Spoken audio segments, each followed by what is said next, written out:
biology is really chemistry, and chemistry is really physics. So basically, everything is physics. If everything is physics, how come that our DNA twists one way and not the other?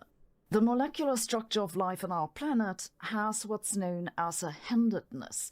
It's that many organic molecules have an orientation. But just how come that this handedness came out this way and not that way? It might sound like that's a question we might never be able to answer, but in the past couple of months, scientists have actually made some progress.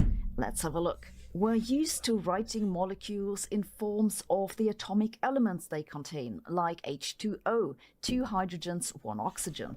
But all molecules are three-dimensional arrangements, and the interactions between the atoms give rise to specific angles between them. In the end, which angles the molecule has is, of course, all a question of quantum physics. The thing is now that for many molecules, there isn't just one energetically ideal three-dimensional arrangement, there are two. These two shapes are identical except for their handedness. The two shapes are mirror images to each other, like two hands, hence the name, though it's technically referred to as chirality. It means that you can't match them onto each other by any rotation in space. You'd have to do a reflection on an imaginary mirror. The weird thing is now that for what physics is concerned, these two handednesses should have the same probability of being created. So how did life on our planet came out to have only one handedness and not the other? It's an interesting question not just because it's curious, but because if life evolved on other planets, it'd be good to know whether it'd be likely to have the same handedness.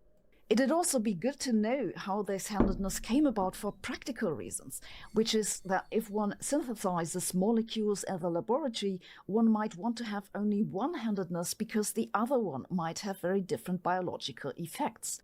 The best example for the relevance of biological handedness is the tragic story of thalidomide. Thalidomide is a drug that came on the market in the 1950s and was sold under the brand name Contergan.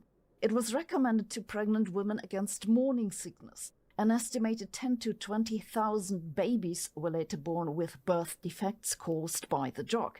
It turned out that thalidomide really contained two different molecules with the same composition, but of the opposite handedness. One of them was later linked to the birth defects. Before we shed light on the mystery of organic chemistry, I have a recommendation that'll shed some light onto your walls, and not just any light. Very interesting. Oh, left-handed life.